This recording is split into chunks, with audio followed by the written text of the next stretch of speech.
কেমন আছেন সবাই? আশা করি সবাই খুব ভালো আছেন এবং সুস্থ আছেন যে যেখানে আছেন। আমার নতুন দিনের নতুন একটি ভিডিওতে আপনাদের সবাইকে স্বাগত। অন্য দিনের তুলনায় আজ সকালটা আমার একটু তাড়াতাড়ি শুরু হয়েছে, কারণ অন্যদিন সকালে আমার সেমন কাজ না থাকার জন্য আমার অত তাড়াতাড়ি ঘুম থেকে ওঠা হয় না। তবে আজকে আর ওরকম শুয়ে বসে থাকলে হবে না।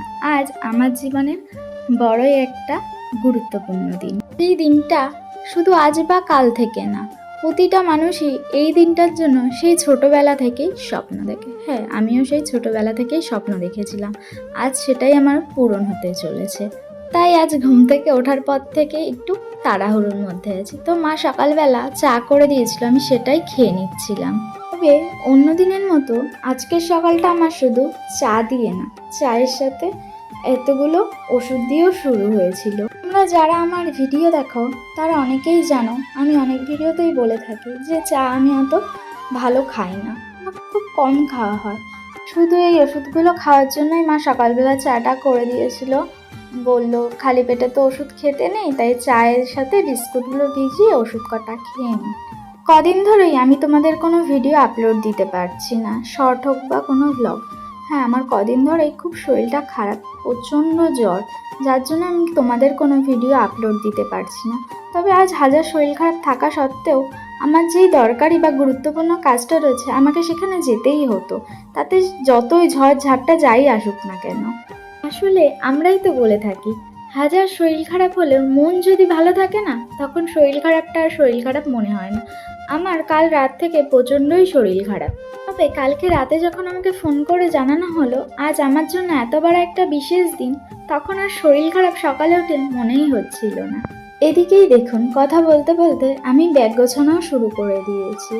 ব্যাগের মধ্যে আমার যেগুলো ডকুমেন্টসগুলো ছিল সেগুলো একটা ফাইলে নিয়ে নিচ্ছিলাম।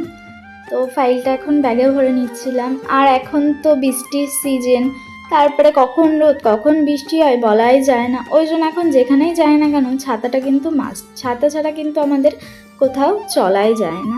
একটা ছাতা আর ওদিকে একটা প্লাস্টিক নিয়ে নিচ্ছিলাম, যে কখনো যদি বৃষ্টি হয় ছাতাটা ভেজা থাকে তখন তো আর বাড়ির মতো মিলতে পারবো না, ওই জন্য তখন প্লাস্টিকের মধ্যেই ভরে নেবো, নাহলে তো ব্যাগটা যাওয়ার ভয় থাকবে।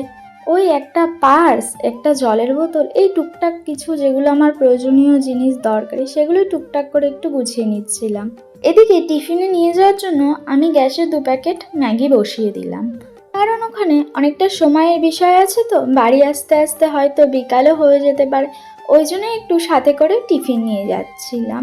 মা বলছিল যে ভাত বা রুটি নিয়ে যা, রুটি যেহেতু আমি খাই না ওই জন্য রুটি তো নেবই না।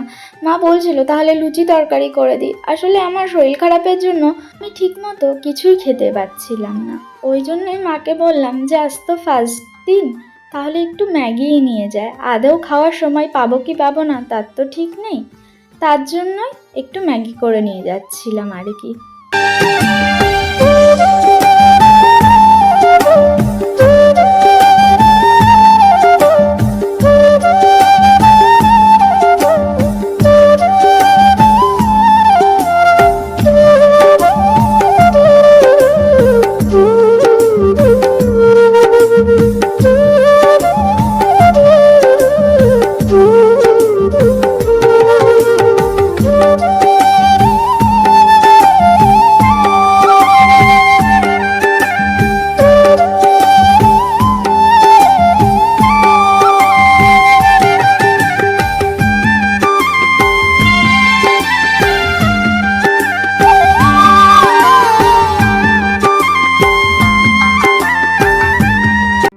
ম্যাগি করা হয়ে গেলে আমি তাড়াতাড়ি স্নান করতে চলে গেছিলাম, যেহেতু অনেকটাই প্রায় টাইম হয়ে এসছে। হ্যাঁ, স্নান করে এসেই মা একদিকে আমায় ভাত খাইয়ে দিচ্ছিল আর আমি রেডি হয়ে নিয়েছিলাম। বাড়ি থেকে বেরোনোর সময় ভিডিওটা আর করা হয়নি, কারণ জীবনে এরকম অভিজ্ঞতা আমার ফার্স্ট টাইম, তো একদিকে যেমন খুশি আর একদিকে তেমন ভয়। বাড়ি থেকে বেরোনোর সময় ওই ঠাকুর দর্শন আর মাকে বলেই বেরিয়ে পড়লাম নিজের স্বপ্ন পূরণের উদ্দেশ্যে। টোটোকে বাড়ির থেকেই ফোন করেছিলাম, টোটোই আমাকে এই রোড অবধি দিয়ে গেছে। দেখুন আজকে প্রকৃতিটাও না কতই সুন্দর, পেঁজা তুলোর মতো মেঘ ভেসে বেড়াচ্ছে আকাশ দিয়ে। এই আকাশই আমাদের পুজোর আগের আগমনীর বার্তা এনে দেয়। রোডে এসে আমি একটু অপেক্ষা করছিলাম আমার অটোর জন্য। অটো আসলেই আমি আমার গন্তব্যের উদ্দেশ্যে রওনা দেব। অবশেষে চলে আসলাম আমি আমার গন্তব্যে, আমার স্বপ্ন পূরণের জায়গায়। চলুন এবার আপনাদের বলি আমি কোথায় এসেছি। ওই আগের দিন আপনাদের একটা ভিডিওতে আমি বলছিলাম না যে আমি একটা চাকরির জন্য অ্যাপ্লাই করেছি, সেটা পুজোর আগে হয়ে যাওয়ার কথা আছে। হ্যাঁ, আজকে সেখানেই আমি গেছিলাম। কাল রাতেই আমার কাছে ফোন আসে যে আজকে আমার সকাল 10টায় এখানে ইন্টারভিউ আছে। তো যথা সময় মতো আমি 10টার মধ্যেই এখানে পৌঁছে গেছি। তো দেখুন, এটাই আমাদের অফিস। প্রথমে একটু হয়তো ভয় লাগছিল যে জীবনে এরকম অভিজ্ঞতা তো প্রথমবার, তাও সাথে কেউ নেই, একা একা। তবে এখানে এসে এরকম হাজার হাজার মানুষ দেখে ভয়টা যেন আচমকাই কোথায় চলে গেল। এতক্ষণ গেটের বাইরে দাঁড়ানোর পর এবার প্রবেশ করেছি আমি আমার স্বপ্ন পূরণের জায়গায়, অফিসের মধ্যে। হ্যাঁ, আমাদের অফিসটা এটুকু না, অনেক বড়। ভেতরে আস্তে আস্তে যাব আর আপনাদের সবটাই দেখাবো। এখানে আমার যে এইচআর ছিলেন, মানে আমার যে হেড ছিলেন, যার ইয়েতে আমি এসছি এই কোম্পানিটাতে, তার গ্রুপে আমরা কয়েকজন মেম্বার ছিলাম আজকে ইন্টারভিউ দেওয়ার। এখানে এক একজনের ডিপার্টমেন্ট এক একটা, আর তাদের গ্রুপে সেরকমভাবে লোক নেওয়া হয় ইন্টারভিউ দেওয়ার জন্য। তো এই যে আমার যে এইচআর ছিলেন ম্যাডাম, তো সে এখন আমাদের অফিসের ভেতরে নিয়ে যাচ্ছিলেন। গেট থেকে দেখে মনে হচ্ছিল না দেখুন যে একটুখানি অফিসটা, এই যে আমরা হাঁটা শুরু করেছি, এই যে কয় কিলোমিটার গিয়ে আমরা অফিসের মধ্যে গেছিলাম তা বলে আর শেষ করা যাবে না। দেখুন চারপাশে প্রকৃতিটা কতটা সুন্দর। আর ওই যে দূরে দূরে দেখতে পাচ্ছেন যে গাড়িগুলো দাঁড়িয়ে রয়েছে, ওগুলো আমাদের কোম্পানিরই গাড়ি। মনে হচ্ছে না যে রাস্তা দিয়ে যেন হেঁটে যাচ্ছি, কিন্তু না, এটা আমাদের পুরো অফিসের মধ্যে। এখানে আইডেন্টি কার্ড ছাড়া তো ভেতরে অ্যালাউ করবে না, আর আমরা তো এখন অফিসে জয়েন হইনি, এর জন্য আমাদের আইডেন্টি কার্ডও নেই। তাই আমাদের এইচআর এসেই আমাদের নিয়ে যাচ্ছিলেন অফিসের মধ্যে। তো এখানে তো শু ছাড়াও আমাদের অফিসে অ্যালাউ নেই। ওই জন্য গুটি গুটি পায়ে রওনা দিলাম এই রোদের মধ্যে নিজের স্বপ্ন পূরণের উদ্দেশ্যে, মা বাবার স্বপ্ন পূরণ করতে। আর তোমরা যারা আমায় ভালোবাসো, তোমরাও তো আমার একটা পরিবার, তোমরাও আমায় আশীর্বাদ করো যেন আমিও আমার স্বপ্ন পূরণ করতে পারি। ওই যে সাইডে একটা দেখলেন না যে গলিটা চলে গেল, আসলে আমাদের এই কোম্পানিটা প্রচুর একটা বড় কোম্পানি। যেদিকেই যাবেন সেদিকেই খালি অফিস। এক একজনের ডিপার্টমেন্ট যেহেতু এক একটা পড়ে, তাই আমাদের এক একটা অফিসও এক এক জায়গায়। এই দেখুন কত সুন্দর সারি সারি একগুচ্ছ ফুলের গাছ লাগানো, কত সুন্দর লাগছিল না? ভাবলেই এখনো আমার জন্য কেমন লাগছে। আমি যে এই জায়গায় আসতে পারবো এটা আমি কখনো কল্পনাও করতে পারিনি। হ্যাঁ, ছোট থেকেই স্বপ্ন দেখেছি, আমরা প্রায় মানুষই দেখে থাকি, কিন্তু সেই স্বপ্নটাই যে আমার পূরণ হচ্ছে এটা আমার ভেবেই যেন কেমন লাগছে যে এটা কি আদৌ সত্যি, আমি কি সত্যি এই জায়গায় এসেছি নাকি সবটাই স্বপ্ন দেখছি। সময় শুনেছিলাম ভগবান যদি কিছু কেড়ে নেন তার নাকি ভগবান দ্বিগুণ কিছু ফিরিয়ে দেন। আজ সত্যিই সেটা মনে হচ্ছে। ঠাকুর আমার কাছ থেকে যা যা কেড়ে নিয়েছেন, আমি একসময় মনে করেছিলাম যে হয়তো আমি সেগুলো আর কখনো ফিরেই পাবো না। আজ বুঝতে পারছি ঠাকুর যা যা আমার কাছ থেকে কেড়ে নিয়েছেন তার দ্বিগুণ কিছু ঠাকুর আমায় ফিরিয়ে দিয়েছেন। এখন দাঁড়িয়ে মনে হচ্ছে ভাগ্যিস সেগুলো ঠাকুর আমার কাছ থেকে কেড়ে নিয়েছিলেন, আজ তার জন্যই তো এইভাবে। হ্যাঁ, কাউকে ঠাকুর দেন সোজাভাবে, কাউকে দেন ঘুরিয়ে, আমাকে হয়তো একটু ঘুরিয়েই দিয়েছেন। দেখে মনে হচ্ছে যেন আমি এয়ারপোর্টের মধ্যে চলে এসেছি। ওই প্লেন ল্যান্ডিং যেখানে করে না, সেরকম কোনো রাস্তায়, সেরকম কোনো জায়গায়। দূর দূরান্তে যেদিকেই তাকাই না কেন শুধু বড় বড় এক একটা অফিস, সে যে কতলা তার কোনো হিসাব নেই। দেখুন সাইড দিয়ে কিন্তু আর একটা রাস্তা, মানে ওটা হচ্ছে আলাদা আর একটা অফিসের মনে হয় ঢোকার রাস্তা। যেহেতু আমিও এখানে নতুন তো ঠিক বুঝতে পারছি না, আমিও গিয়ে মনে হচ্ছে কোথায় যেন আগে চলে এসেছি, কোন স্বপ্নের জায়গায়। সেই যে রাস্তা থেকে অফিসের একটুখানি দেখা যাচ্ছিল, এখন আর কিছু দেখা যাচ্ছে। মানে ভাবুন তো তাহলে, আমরা সেই গেটের সামনে থেকে ভেতরে কত কিলোমিটার না হেঁটে এসেছি। ঠিক আমার জানা নেই আমি কত কিলোমিটার হেঁটে এসেছি, আধ ঘন্টার বেশি যে হেঁটে ফেলেছি এটা বলতে পারি। দেখুন বাড়ি থেকেই নাকি আমি জ্বর আর ওষুধ খেয়ে বেরিয়েছিলাম, কিন্তু এখানে এসে এত হাজার হাজার মানুষ দেখে আমার জন্য শরীর খারাপ কোথায় উধাও হয়ে গেছে। মনে হচ্ছে না যে আমি শরীর খারাপে নিয়ে এসেছি এখানে। দেখুন আজকে যেমন প্রকৃতিটা সুন্দর, সেমন চারিদিকের দৃশ্যগুলো সুন্দর। এদের মতো মেয়েরাই একমাত্র বুঝবে, যাদের ভরসা দেওয়ার মতো পাশে কোনো ভাই থাকবে না, মাথার ওপর ছায়া দেওয়ার মতো কোনো বড় দাদা থাকবে না। এদিকে আস্তে আস্তে বাবারও বয়স হবে, একমাত্র তারাই বুঝবে বেকারত্বের জ্বালা কি। রাতে যখন আমাকে ফোন করে বলা হয়েছিল আজ আমার ইন্টারভিউ আছে, আমি কি খুশি হব, তার থেকেও খুশি হয়েছিল আমার মা বাবা। আমার মার আর খুশি দেখে কে, সে তো কাল থেকেই বলে যাচ্ছে আমার মেয়েকে অফিস থেকে ইন্টারভিউ ডেকেছে, সেই খুশি আর দেখে কে। বাবা খুশি হলো, বাবা বলছিল যে তোকে এখন কোনো কাজ করতে হবে না, কিন্তু আমি তো বুঝি বাবার হাজার কষ্ট হলেও বাবারা কখনো মুখ ফুটে বলতে পারে না যে তুই কাজ কর, তুই ইনকাম কর, তুই দাঁড়া আমার পাশে। কিন্তু আমি তো বুঝি, উনি বলছে বলুক, আজ বাদে কাল যদি আমি দাঁড়াতে পারি তখন আমার বাবাই তো গর্ব করে মানুষকে বলতে পারবে যে আমার মেয়ে নিজের ইনকামে আজ দাঁড়িয়েছে। আপনাদের অনেকেরই মনে হচ্ছে যে আসলাম তো একা, কিন্তু সাথে এই মেয়েটাকে। আসলে আমি যেখানেই যাই না কেন আমার ঠিক একটা না একটা বান্ধবী হয়েই যায়, ওই জন্য ওর সাথে ওখানে গিয়েই পরিচয় হয়েছে আর হয়ে গেছে দুই বান্ধবী। ওই জন্যই দুজন টুকুর টুকুর গলা গল্প করতে করতে ম্যামের সাথে চলছি নিজেদের স্বপ্ন পূরণ করতে। সামনে যাকে দেখা যাচ্ছে লাল ছাতা নিয়ে, উনিই আসলে আমাদের এইচআর, আমাদের ম্যাম। দেখতে পাচ্ছেন সামনে কত বড় কতালা, এগুলোর কিন্তু কোনো ঠিক ঠিকানা নেই। আর ভেতরে যতই যাচ্ছি ভেতরের দৃশ্যগুলো দেখে যেন চোখই সরছে না। দেখুন এগুলো আবার ঠিক চিড়িয়াখানার মতো দেখতে। আমিও তো আপনাদের মতো নতুন, নিজে দেখবো না আপনাদের দেখাবো না, আসলে বুঝেই উঠতে পারছিলাম না। তারপরে যেহেতু এখানে আমি প্রথম গেছি, একটু ভয় ভয় লাগছিল যে ভিডিও করব, কিছু যদি আবার বলে। এই যে শুরু হলো এবার সব থেকে কষ্টের কাজ, এই সিঁড়ি দিয়ে ওপরে ওঠা। এ যে আমার কাছে কি বিরক্তির কাজ সে আর বলার মতো না। কিন্তু এই যে হাঁটতে হাঁটতে যে আমরা কতালার উপরে আমাদের নিয়ে গেল, তার কোনো ঠিক ঠিকানা নেই। মাঝে মাঝে ভাবছিলাম এ কি আমরা ইন্টারভিউ দিতে আসলাম নাকি কোথাও ঘুরতে আসলাম, বোঝানো আরোই মুশকিল। সাইডে এক একটা করে এক একটা ডিপার্টমেন্টের অফিস আছে, যে যেরকম ডিপার্টমেন্টে পড়বে তার সেটাই অফিস হবে। তো দেখুন এখনও কিন্তু আমাদের সিঁড়ি দিয়ে উপরে ওঠা আর হচ্ছে না। এই যে কতালায় শেষ হবে গিয়ে, এটা আমি এখনোই বুঝে উঠতে পারলাম না।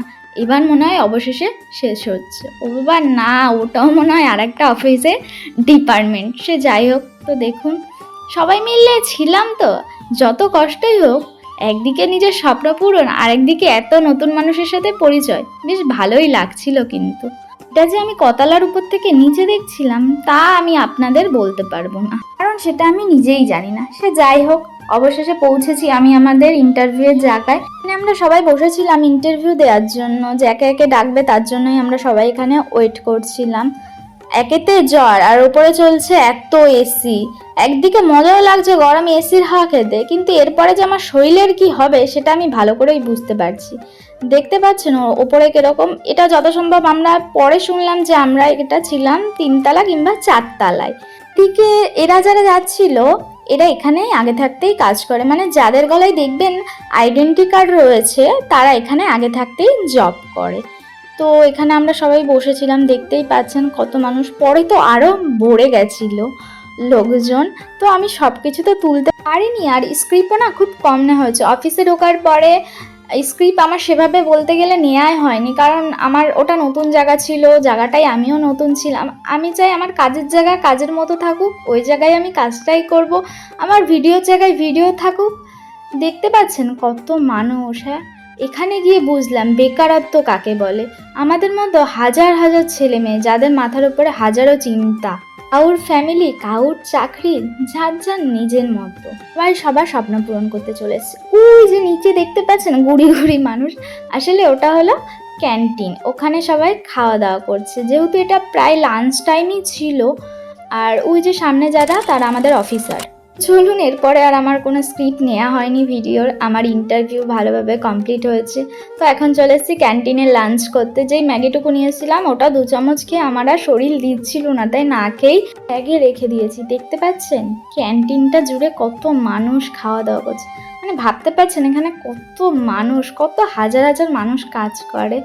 যাক, এখানে আমিও আমার স্বপ্ন পূরণ করতে পারলে তো খুব ভালোই হবে। তো এখানে আমার বান্ধবীটা আমার একটু ভিডিও করে দিচ্ছিল আর আমি হাসছিলাম তার জন্য। তো এই রাস্তাটা তো আপনারা অফিসে ঢোকার সময়ই দেখেছিলেন। তো আমার ইন্টারভিউ কমপ্লিট হয়ে গেছে, এখন আমরা বাইরে বেরিয়ে গেছি, বাড়ি যাব। তো আপনাদের আশীর্বাদে, ভগবানের আশীর্বাদে আমার সফলতায় মা বাবার ইচ্ছা পূরণ করতে পেরে আমার খুবই ভালো লাগছে। ইন্টারভিউ আমি সিলেক্টও হয়ে গেছি, ইন্টারভিউটা খুব ভালোভাবেই হয়ে গেছে। এখন শুধু অপেক্ষা জয়েনিংয়ের ডেটটা বলার, 1 সপ্তাহের মধ্যে আশা করি সেটাও বলে দেবে, আমাদের জানিয়ে দেওয়া হলো। তো আপনাদের তো আর অফিসে ঢোকার সময় রাস্তাটা আমি সেভাবে দেখাতে পারিনি, এই জন্য চলুন বাড়ি যাওয়ার সময় এখন ফ্রি আছে, এখন একটু ভালো করে দেখায়। তো ওই যে দুটোকে দেখতে পাচ্ছেন, একটা ছিল আমার ওই যে বান্ধবীটার সাথে ওখানে পরিচয় হলো, সে একটা ছিল ওখানে ওই ছেলেটা ইন্টারভিউ দিতে গেছিলো, মানে বন্ধুর মতোই হয়ে গেছিলো, সে ওই দুটো আমাকে ছেড়ে আগে আগে চলে গেছে। আর এদিকে আমি কি একা একা টুকুর টুকুর করতে করতে ভিডিও করতে করতে ছাতা নিয়ে রোদের মধ্যে চললাম বাড়ি। আজ যে নিজের স্বপ্ন পূরণ করতে পেরে কতটা আনন্দ আর কতটা খুশি লাগছে সেটা হয়তো আপনাদের বলেও বোঝাতে পারবো না। এই গাড়িগুলো তো আপনাদের যাওয়ার সময় দেখাচ্ছিলাম, যেগুলো আমাদের অফিসেরই গাড়ি। তো ওগুলো তো দেখতেই পাচ্ছেন অনেকগুলো দাঁড়িয়ে রয়েছে, আর ওই দুটো ওই ছাওয়ার মধ্যে গিয়ে আমার জন্য দাঁড়িয়ে রয়েছে। আসলে আমি আরেকজনের সাথে একটু কথা বলতে বলতে আসছিলাম, তো ওই জন্য ওরাও দুজন মিলে গল্প করতে আসছিল। আর দূরে দেখতে পাচ্ছেন আকাশ দিয়ে প্লেন যাচ্ছে। ঠাকুর যদি চাই, ঠাকুর যদি মুখ তুলে তাকায়, তাহলে আমিও ঠিক একদিন এই স্বপ্ন পূরণ করেই ওই আকাশে ওই প্লেনে আমিও উড়বো মা বাবাকে সাথে নিয়ে। তো এখানে না অনেক জায়গা থেকে মানুষ এসেছিল, তো মানে কত দূর দূর থেকে এসেছিল, শুনেও অবাক লাগছিল যে এত দূর দূর থেকে মানুষ শুধু জবের জন্য এখানে এসছে। কেউ এসছে অশোকনগর, কেউ এসছে কলকাতা, কেউ এসছে মালদা, তো কেউ এসছে মায়াপুর। তাই ভাবছিলাম চাকরি কিনা এমন জিনিস যেটার জন্য মানুষ দূর দূরান্ত থেকে ছুটে আসতে পারে। এখন বাজে ওই প্রায় বিকেল 4টে মতো, অফিস থেকে বেরিয়ে গাড়িতে উঠে নিয়েছি, যাব স্টেশনে। আসার সময় এসেছি গাড়িতে, কিন্তু যাওয়ার সময় আমি বাড়ি যাব ট্রেনে করে। এদিকে আমরা স্টেশনেও চলে এসেছি। বলো তো সারাদিন এত জার্নিং করার পরেও, হ্যাঁ বলবো না জার্নিং, একটা মজাও ছিল এর মধ্যে। এই সিঁড়ি দিয়ে এখন এত উপরে উঠতে কারোর ইচ্ছা করে? আসার সময় আমি গাড়িতে এসেছিলাম আর এখন বাড়ি যাচ্ছি ট্রেনে। আমি দেখতে যাচ্ছিলাম যে কোনভাবে গেলে তাড়াতাড়ি, গাড়িতে না ট্রেনে। আর দুভাবেই যাতায়াতের অভ্যাস করে নেওয়া ভালো, কখন কোন সময় বিপদ আসে সেটা তো কেউ বলতে পারে না বলুন। আমাদের অফিস থেকেও সবার জন্য বাস দেয়া রয়েছে, একটা স্টেশন থেকে নিয়ে যায় আর একটা রোড, মানে যার বাড়ির কাছে রোড আছে, মানে আমাদের কৃষ্ণনগরের মধ্যে রানাঘাট অব্দি বাসটা চলে।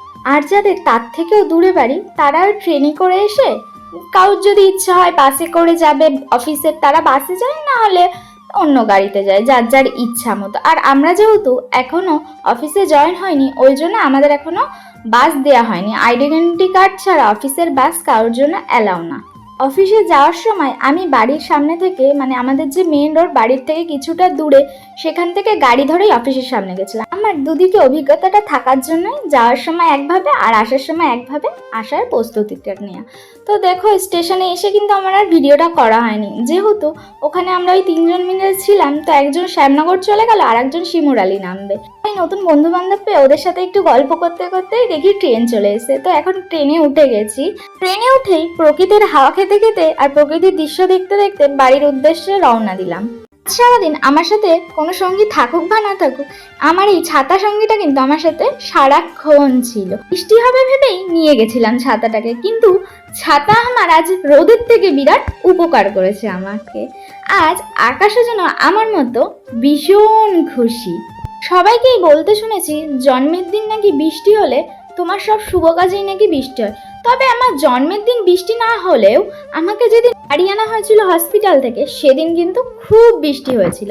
আর তারপর থেকে আমার সব শুভ কাজে বৃষ্টিও আমার জন্য আর এক সঙ্গী হয়ে রয়েছে। ওকে সেদিন নামতেই হবে, আর যেই ও নামে সেদিনই আমার ওই শুভ কাজে কোনো না কোনো বাধা ঠিকই পড়ে যায়।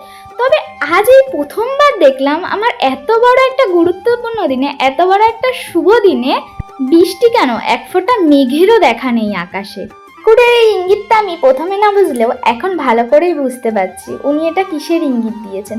সব কাছে বাধা হলেও আমার কিন্তু এই কাজটাতে এক ফোঁটাও বাধা পড়েনি। আমি এত দূর একা একা আসলাম, তো বড় একটা জায়গায় আসলাম নিজে একা একা, শুধুমাত্র নিজের মনের জোর থেকে। তো ঠাকুরের ইচ্ছায় বলতে আমার রাস্তাঘাটে তেমন কিছুই হয়নি, আবার কাজটাও খুব ভালোভাবেই মিটে গেছে আমার।